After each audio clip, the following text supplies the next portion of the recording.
Hello, everyone. Putin continues to milk the horrid terrorist attack in Moscow for all it's worth, and without a doubt, for his own purposes.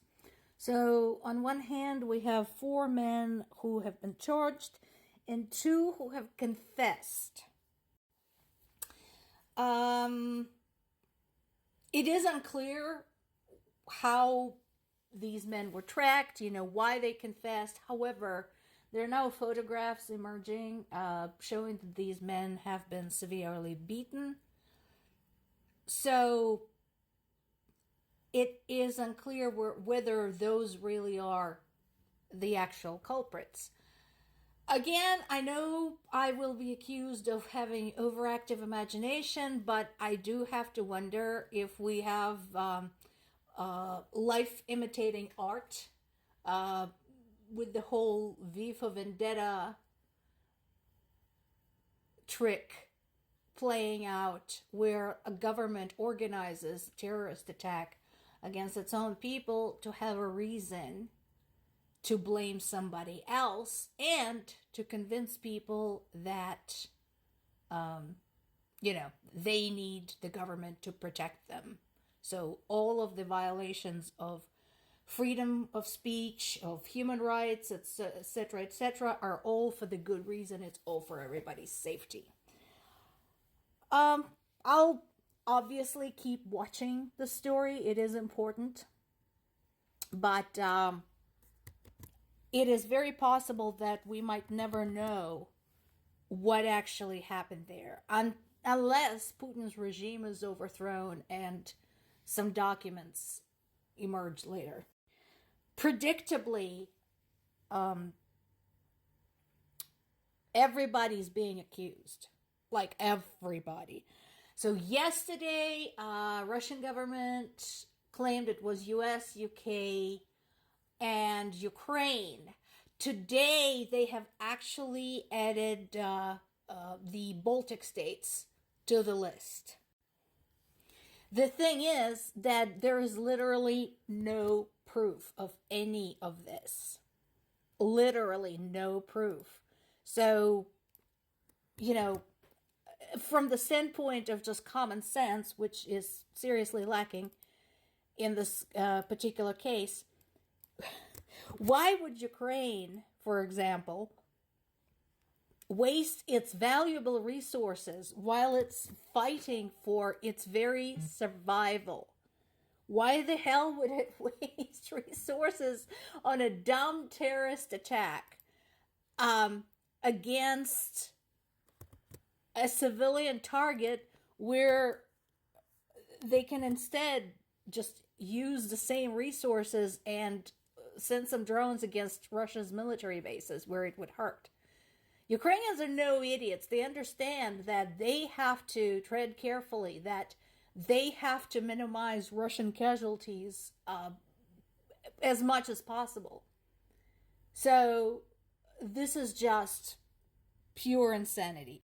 At the same time, Ukraine continues to stay in touch with one of its allies, in this particular case, United Kingdom, trying to work together on additional support and so on and so forth. I'm glad this dialogue continues. Now, if you're more interested to, things that continue going on thanks to Russia, there's this. They continue bombarding Kyiv. I told you before why this is just an insane thing to do. Not just because it's a civilian target, not just because it's the capital of another country, but also because Kyiv as a city is just a one big historic monument. And Russians who are claiming to be defending their faith are currently attacking basically the origin of that faith. Case in point. So see that second paragraph there? The Pechersky district was the hardest hit. That is a historic district. That's next to the famous Kiev-Pechersky monastery. So it's, again, it should be off limits. But apparently Russians decided they were NATO spies hiding there. So that's what they did.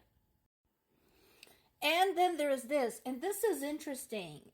So the idea of homemade weapons is not a new one. In the early days of the war, there were some cute photographs of these lovely, adorable little old ladies that look like somebody's grandmas making Molotov cocktails and things like that. So this is just more of the same. And once again, it is a warning to any Russian military representative or any Russia-endorsed official. You will not find peace in Ukraine.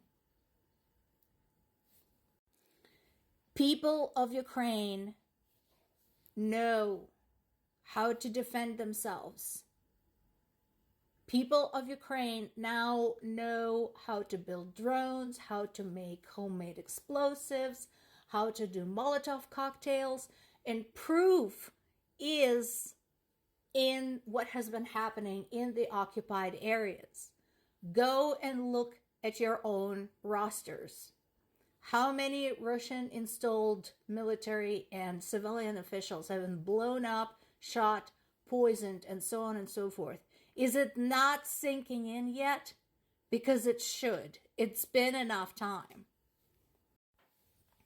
I have no doubt that this will continue.